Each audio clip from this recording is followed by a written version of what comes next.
La lucha de la tribu ha sido de siempre, por la tierra y el agua, desde de la invasión de los españoles, de la entrada concertada de los jesuitas. Queremos decir que nuestro pueblo yaqui acordó con los españoles la entrada de los jesuitas, en un proceso de adopción de los nuevos sistemas en aquellos tiempos. Desde ese entonces, dice la tradición oral y están registrados en los anales de la historia, que en 1533 Diego de Guzmán quiso entrar a la tribu yaqui con un grupo de 40 soldados, y uno de nuestros jefes yaquis le pintó la raya, advirtiéndole que si pasaba estos territorios, pues sería hombre no muy bienvenido. Desde entonces nuestra tribu está marcada por la lucha, por la defensa de la tierra y el agua. Logramos encontrar un respiro después de los 40 años de guerra, la famosa guerra del yaqui, desde los 1800 hasta los 1880 hasta 86, hasta 1924. 1927, cuando se firmó la paz. Posteriormente, después de haber sido deportados como esclavos, de haber sido desterrados, y una política de exterminio impulsada por Porfirio Díaz, se logró la paz en 1927. Posterior a esa etapa fue un periodo de reconstrucción y de restauración de todos nuestros pueblos, puesto que la mayoría de los pueblos habían quedado desiertos, eran pueblos fantasmas, pero afortunadamente retornaron, muchos, la gran mayoría retornaron de las plantas enequeneras de Yucatán, de los que habían sido deportados a Perote, Veracruz, y otros a México, el Valle de México, y otros a Oaxaca, Chiapas. Pero aquí jugó un papel muy importante la identidad. Para nosotros la identidad es nuestro territorio, nuestras instituciones que hemos desarrollado, nuestro gobierno, nuestra lengua, nuestra forma de concebir el mundo y el universo. Y el producto de ello son nuestras manifestaciones culturales. Pero fue cuando se hizo el decreto de General Lázaro Cárdenas, 1940, donde le reconoce una parte del territorio, no todo. Yo creo que todo eso fue producto del papel que jugó y había jugado la tribu en la defensa del país.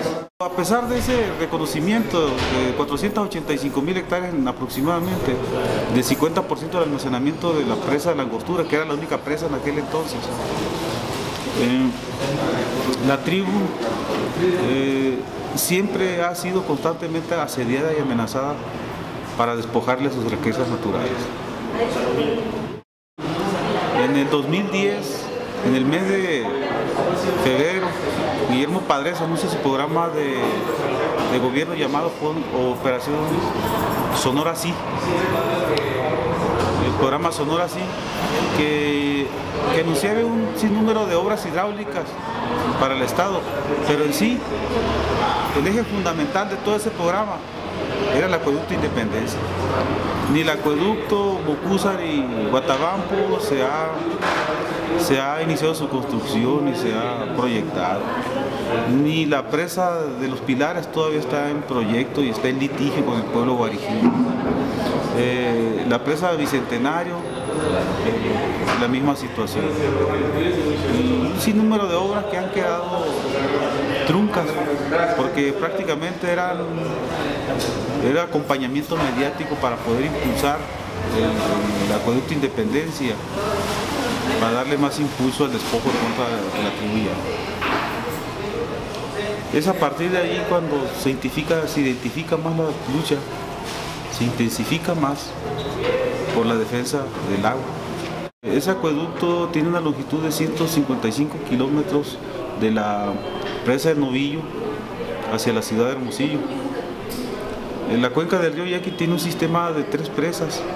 La parte de arriba, aproximadamente 800 kilómetros, aguas arriba del sitio de la tribu Yaqui, está la presa La Angostura, la que construyó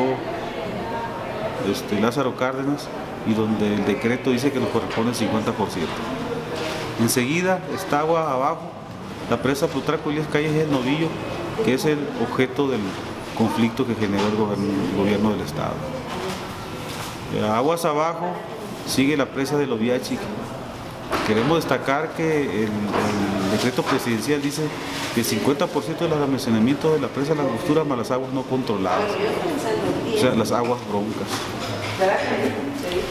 Desde febrero del 2010 que se anunció esta mega obra, ya la tribu Yaqui se alertó, porque en ningún momento fue notificado y fue tomado en cuenta ni fue consultado al respecto. La consulta que ordenó la Suprema Corte de Justicia de la Nación debía haber sido previa, libre, informada, de buena fe y culturalmente adecuada. No fue previa porque el acueducto ya estaba construido y estaba operando. Libre siempre ha existido las presiones del gobierno del estado. Ha creado un clima de odio racial hacia nosotros, tachándonos de delincuentes, criminalizando a los líderes de la lucha, pero en general a la tribu la califica como criminales y perversos. Yo creo que bajo esas condiciones y circunstancias no puede haber una consulta que pueda tener el objetivo que se busca, el consentimiento de la tribu Yaqui. Queremos decir que para la consulta es muy importante que exista un clima de pacificación interna, porque la consulta en sí es una labor y es un acto pacificador. Aquí hay un aspecto muy importante. Creemos que el gobierno federal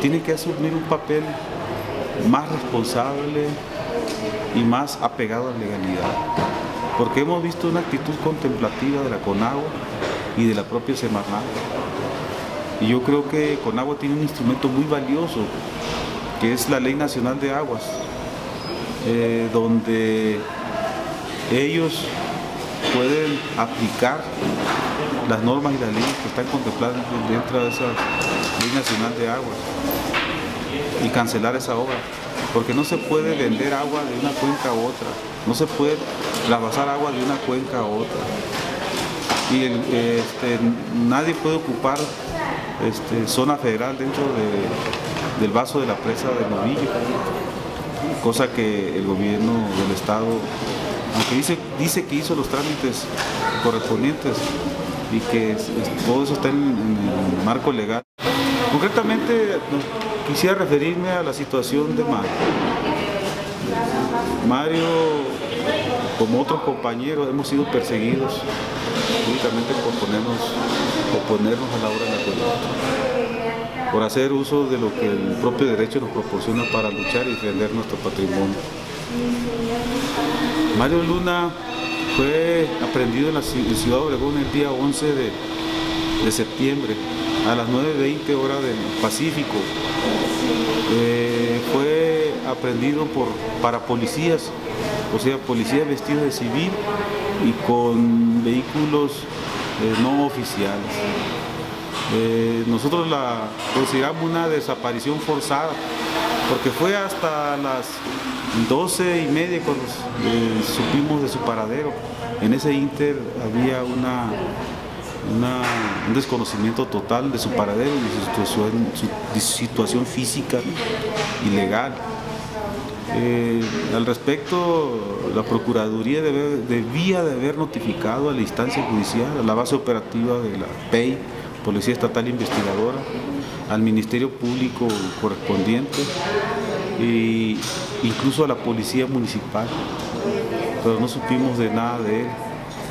Él fue trasladado vía aérea a través de un helicóptero de Ciudad Obregón a la ciudad de Hermosillo en una distancia aproximada de 300 kilómetros, como si fuera un delincuente de alta peligrosidad. Se nos señala de privación ilegal de la libertad de Francisco Delgado Romo, cuando únicamente lo que hizo la autoridad tradicional es aplicar la ley interna.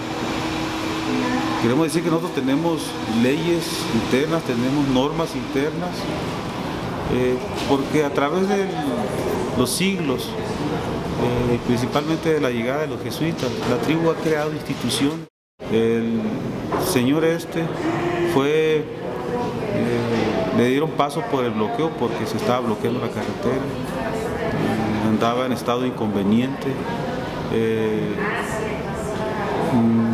Desafortunadamente, al haber cruzado por exceso de velocidad, puso en riesgo, si no se logran proteger los niños y las mamás y las niñas que estaban presentes en el bloqueo a un lado de la cocina de la tribu Yaqui, pues esta cosa hubiera sido de consecuencias fatales. Entonces, con esa actitud, el gobernador ordenó la presentación de esta persona, y como al oponer resistencia y al fugarse, pues los guardias tradicionales lo aprendieron y lo presentaron ante la autoridad tradicional. Lo presentaron en la zona del bloqueo, pero como no es el lugar debido, se tuvo que trasladar a la guardia tradicional. La guardia tradicional es una enramada con los bancos donde están los gobernadores enfrente, los capitanes, los comandantes y los sargentos.